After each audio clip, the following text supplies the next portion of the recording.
Pembekuan sementara TikTok dilakukan Komdigi karena TikTok menolak memberikan data yang mencakup informasi traffic, aktivitas live streaming, serta data monetisasi termasuk jumlah dan nilai pemberian gift atas dugaan aktivitas live streaming yang memuat konten judi online selama masa unjuk rasa di akhir Agustus lalu.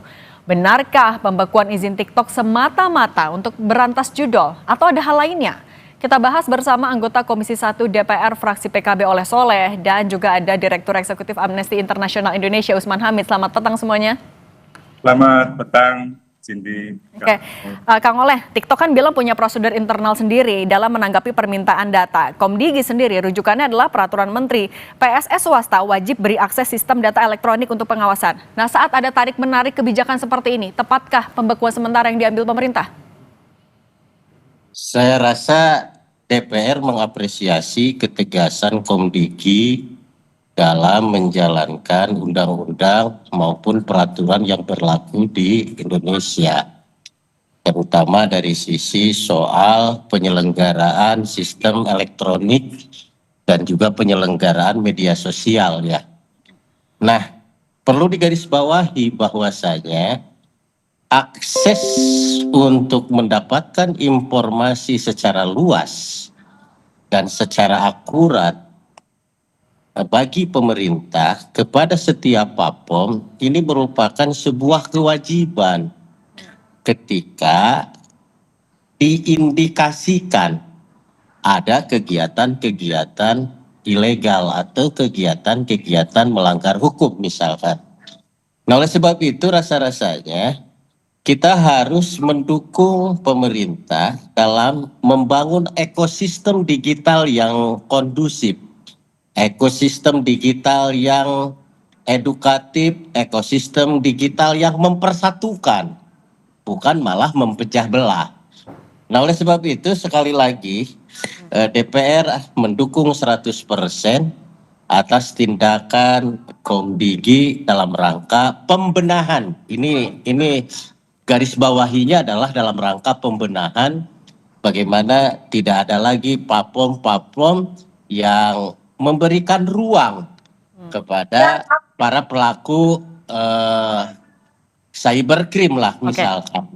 Nah ini benar. Kalau misalkan ada pertanyaan lagi, bagaimana dengan pihak-pihak yang merasa dirugikan? Mereka live untuk berdagang, mereka live untuk talent-talent yang lain. Saya rasa masih ada platform digital di Meta, ada di YouTube kah, ada di Facebook kah, ada di IG kah, kan masih ada. Oke. Mereka masih bebas untuk live di platform-platform yang taat pada aturan Indonesia. Oke, kalau gitu saya ke Mas Usman dulu ya. Nah, Mas Usman, kalau Komdigi kan bilangnya TikTok hanya memberikan data parsial soal aktivitas TikTok di 25 sampai 30 Agustus 2025. Salah satunya yang disoroti adalah soal aktivitas live streamingnya yang diduga terindikasi adanya aktivitas judi online. Ini langkah yang tepatkah sebenarnya? Anda melihat ada hal lain, alasan lain nggak dari dari upaya yang dilakukan oleh pemerintah ini? Ya, sebenarnya kalau memang tujuannya adalah untuk mengetahui apa yang terjadi di dalam demonstrasi dan kerusuhan akhir Agustus itu memang cukup positif ya. Tetapi apakah permintaan Komdigi misalnya diletakkan di dalam kerangka penyelidikan untuk mengungkap peristiwa kerusuhan yang bersifat pro justisia? Misalnya, apakah memang penyelidikan yang dilakukan oleh pemerintah saat ini dimaksudkan untuk memeriksa seluruh percakapan atau percakapan tertentu termasuk siaran langsung di TikTok yang memang berhubungan dengan terjadinya kerusuhan? Kalau iya, apakah memang ada misalnya upaya hukum yang lebih resmi ditempuh oleh pemerintah? Sebenarnya pemerintah bisa mengupayakan melalui katakanlah penetapan pengadilan atau perintah pengadilan agar di dalam permintaan akun-akun yang katakanlah dianggap melakukan pelanggaran dalam konteks siaran langsung atau percakapan lainnya yang berhubungan dengan demonstrasi dan kerusuhan, itu betul-betul bisa diperiksa dengan baik untuk kepentingan keadilan, untuk kepentingan proses hukum. Yang kedua adalah kepentingan hak asasi manusia dari para pengguna TikToknya juga harus dijaga. Baik itu dalam konteks kebebasan berekspresi maupun juga dalam konteks misalnya menjalankan kegiatan-kegiatan ekonomi masyarakat. Gitu. memang benar ada platform lain yang bisa dipakai, tetapi platform TikTok dipandang paling efektif karena kecepatannya dan karena persebarannya yang sudah sangat luas di Indonesia. Tapi sekali lagi, sebenarnya kalau memang pemerintah ingin menelusuri komunikasi, percakapan, atau siaran langsung di dalam live TikTok, di dalam aksi unjuk rasa dan kerusuhan di akhir Agustus itu, sebaiknya diletakkan di dalam kerangka penyelidikan. Nah, kami sebenarnya masih berharap pemerintah membentuk tim gabungan pencari fakta. Tim gabungan inilah yang bisa jadi dasar bagi pemerintah untuk mengajukan upaya, katakanlah permintaan data yang sifatnya pribadi dan diwajibkan untuk dijaga oleh TikTok bisa dikecualikan melalui perintah pengadilan. Mas Usman menegaskan dulu, artinya tapi ini tidak hanya sebatas untuk menelusuri aktivitas judul aja, lebih dari itu ya? Saya kira kalau misalnya aktivitas judul dihubungkan dengan demonstrasi, dengan unjuk rasa, saya kurang melihat ada korelasinya atau kausalitasnya gitu. Saya duga ini berhubungan dengan keinginan pemerintah untuk mencari tahu akun-akun mana saja yang mendapatkan keuntungan dengan live streaming itu, dan juga menjadi bagian dari operasi pengkondisian opini publik, termasuk menyulut ketegangan dan menyulut kerusuhan di masa itu. Nah, tapi itu semuanya adalah bersifat hipotesa. Nah, seluruh hipotesa itu harus diletakkan dalam kerangka hukum karena dia menyangkut pembatasan hak para pengguna, menyangkut pembukaan data-data pribadi para pengguna oleh platform terbesar. Nah, platform besar seperti TikTok atau yang lainnya itu kan diikat oleh kewajiban untuk menjaga kerahasiaan data-data para penggunanya. Bisa dia dibuka, bisa dia dikecualikan, asal ada perintah pengadilan. Nah, menurut saya sebaiknya pemerintah menempuh upaya ke arah sana. Kan pemerintah sebenarnya lebih bersifat regulator gitu ya.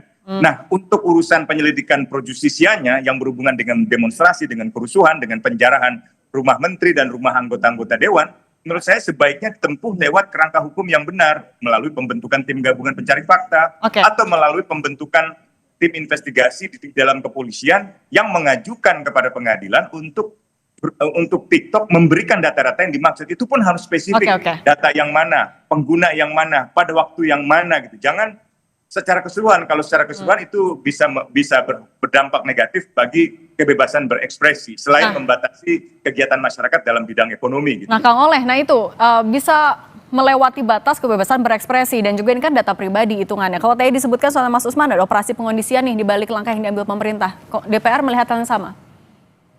Saya menggarisbawahi, saya sepakat dengan apa yang disampaikan Pak Usman. Kalaulah memang ini tujuannya untuk mencari sebuah fakta kegiatan ilegal dengan alasan bahwa dalam rangka ini mengungkap kebenaran. Kalaulah memang misalkan harus ada putusan hukum dulu, lalu kalaulah ini sebagai delik aduan, kita kan harus berbasis data. Datanya yang mana? Pertanyaannya adalah bagaimana kita dalam hal ini mungkin Komdigi, dalam hal ini mungkin polisi, lalu bisa memilah mana-mana yang kegiatan-kegiatan yang normal, mana-mana yang kegiatan yang melanggar hukum. Nah, justru dengan meminta traffic data dari TikTok, justru itu untuk melindungi semuanya. Dan timeline-nya juga dibatasi. Hanya tanggal 16 sampai tanggal 25 kan. Dan tidak jauh, artinya tidak keseluruhan. Lokalisir yang diminta oleh Komdigi rasa-rasanya sudah tepat. Nah, tinggal bagaimana bahwa pengungkapan data traffic kegiatan yang live TikTok ini indikasinya negatif yang mana, justru di sini yang harus diungkap. Salah satu contoh misalkan, kalau misalkan ada traffic keuangan yang ilegal, boleh dong polisi, kejaksaan meminta kepada ke bank untuk membuka akun itu. Nah, ini juga sama, tidak ada bedanya. Nah, yang perlu digarisbawahi bahwa tidak ada pembungkaman hak asasi, tidak ada pembungkaman kebebasan di sini, gak ada. Nawaitunya saya yakin hanya satu, bagaimana user dan platform digital sama-sama membuat ekosistem yang yang ramah, yang edukatif, yang mempersatukan. Tidak dalam rangka membungkam kebebasan, tidak ada. Oke, niatnya tidak ada ke sana. Tapi Kang, ini kan langkah yang diambil adalah pembekuan sementara. Memang masih bisa diakses TikToknya. Tapi kan dari peraturan menteri kalau sebuah PSE tidak ada izinnya bisa dapat sanksi sampai pemblokiran. Sementara itu salah satu platform yang dinilai efektif buat dagang, untuk sosial juga. Apa yang DPR bisa lakukan terkait dengan ini agar tidak ada imbas lebih jauh? Saya rasa timeline waktu juga harus ada tentu. Karena memang kalau memang TikToknya tidak kooperatif, ya saya rasa bisa dilakukan pembekuan permanen kalau tidak kooperatif. Nah, negara wajib dong melindungi warganya yang lain. Oke, membuka kepada pedagang, tetapi ancaman bagi yang lain kan nggak boleh. Negara harus mengamankan semua pihak, dari Sabang sampai Merauke. Nggak boleh ada satu warga pun yang terancam. Dan tidak boleh ada satu warga pun yang melakukan kegiatan ilegal. Kang Oleh mau menegaskan. Negara harus menghormati kebebasan. Negara harus memberikan ruang kepada kelompok-kelompok UMKM dan yang lain-lain. Negara harus memberikan jaminan keamanan kepada yang mengekspresikan kebebasan. Tetapi negara tidak boleh memberikan ruang kepada siapapun untuk mengintimidasi atau menghalalkan segala cara. Nah kalau gitu Mas Usman, tapi bisakah seperti itu yang disampaikan oleh Kang Oleh? Ya kalau tutup permanen ya tetap saja banyak sekali kena dampaknya. Ya, jadi negara memang berwenang untuk mengambil tindakan misalnya terhadap TikTok atau platform lainnya. Nah pertanyaannya apakah pemerintah khususnya Komdigi dapat dikatakan cukup mewakili negara di dalam Undang-Undang Hak Asasi Manusia untuk membuka data pribadi, untuk mengungkapkan data-data yang menyangkut percakapan di dunia internet, setidak-tidaknya harus melibatkan pengadilan. Dengan kata lain, ada unsur pemerintah, termasuk ada unsur penegak hukum di dalam pemerintah, seperti polisi, seperti jaksa, yang meminta kepada badan yudikatif, yaitu misalnya pengadilan. Sampai di titik itulah, maka bisa disebut negara. Tapi kalau hanya pemerintah secara sepihak, saya kira itu tidak bisa. Jadi, pertama harus dilihat aspek hukumnya, legalitasnya. Ada nggak kewenangan Komdigi untuk membuka data-data yang dimaksud? Yang kedua, aspek necesitasnya. Apakah memang diperlukan untuk sejauh itu? Untuk apa? Untuk kepentingan pengadilan, untuk kepentingan keadilan, pengungkapan kerusuhan itu, atau untuk yang lain misalnya. Lalu yang ketiga, harus proporsional. Gitu. Oke, dari segi waktu cukup proporsional, hanya berapa hari, tapi siapa yang diminta data-datanya itu? Itu kan juga harus secara spesifik. Apakah ada temuan awal di dalam investigasi kriminal polisi, misalnya di cybercrime polisi yang menemukan indikasi kuat ada pengguna akun TikTok tertentu yang melakukan live streaming tertentu pada jam tertentu. Perlu saya sampaikan di ini, Pak. Saya perlu luruskan dulu. Saya rasa ini Komdigi juga minta secara umum, tidak menunjuk akun A, akun B, akun C. Dia hanya meminta range waktu di 16 sampai 25 kan seperti itu.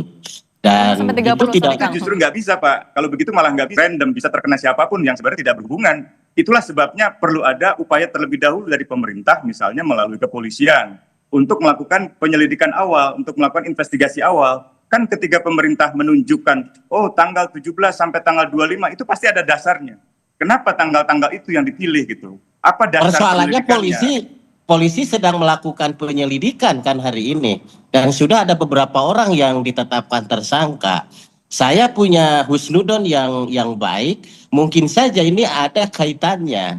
Siapa pengguna-pengguna TikTok? Hari ini mungkin pemerintah tidak bisa mengumumkan secara general untuk menjaga kerahasiaan dalam rangka penyelidikan pembuktian supaya tepat. Nah, mungkin ini juga bagian daripada yang ditemukan hasil penyelidikan yang sekarang sudah ditetapkan sebagai tersangkanya. Artinya bahwa nawaitu Komdigi adalah positif. Bagaimana membuat ekosistem digital yang diselenggarakan oleh PSE dalam hal ini Pak POM, tolong dong jaga NKRI, tolong dong persatukan Indonesia, tolong dong jangan lakukan ilegal-ilegal. Kan seperti itu. Nah, ya itu lagi-lagi polisilah yang seharusnya mengajukan itu, gitu ya. Sebaiknya kalaupun mau pemerintah sampai tingkat polisi tidak bisa men-knockdown, Pak. Polisi tidak bisa men-knockdown. Memang nggak bisa. Itu harus. Nggak bisa. Harus Yang bisa perintah. men-knockdown itu adalah Komdigi. Polisi di ranah pidananya. Komdigi di bidang platformnya. Kalau polisi masuk ke platform itu salah kamar dong. Nggak salah kamar. Itu tergantung dari proses hukumnya, Pak. Jadi kalau proses hukum di tingkat kepolisian, misalnya Undang-Undang Telekomunikasi, polisi maupun penghubung APH dalam hal ini nggak bisa masuk ke platform, Pak. Yang masuk bisa ke platform adalah Komdigi. Nah itu Pak. Bukan itu maksud saya. Bukan itu maksud saya. Jadi kalau misalnya ada dugaan perbuatan kriminal, kalau tadi kan Anda mengungkapkan kata-kata yang terlalu abstrak, NKRI, persatuan, itu terlalu abstrak, itu terlalu retorik gitu. Dia harus dituangkan ke dalam satu permintaan yang spesifik gitu. Oke, nah kalau gitu mungkin Kang Oleh merangkum lagi ya dengan berbagai kritiknya, dengan berbagai dampak yang mungkin bisa terjadi, Kang Oleh. Ya itulah yang saya khawatirkan. Nah, Kang Oleh, artinya bagaimana, singkat saja, bagaimana Komisi 1 akan menjaga agar apa yang diminta oleh Komdigi tidak akan lebih dari kewenangannya? Saya rasa DPR pasti akan mengawasi sejauh mana kewenangan Komdigi. Pertanyaannya, siapa yang bisa memberhentikan, membuka, mengizinkan, menutup adalah Komdigi. Siapa yang bisa men-knockdown daripada akun-akun ilegal? Bukan siapa-siapa, Komdigi. Polisi, kejaksaan bisa mendapatkan data dari Komdigi. Betul kan? Nah, bagaimana kalau misalkan hari ini terjadi program bagaimana agar kegiatan-kegiatan ilegal yang bulan lalu ini bisa diketahui motifnya apa, siapa sponsornya, ini baik. Nah, lalu tidak kooperatif.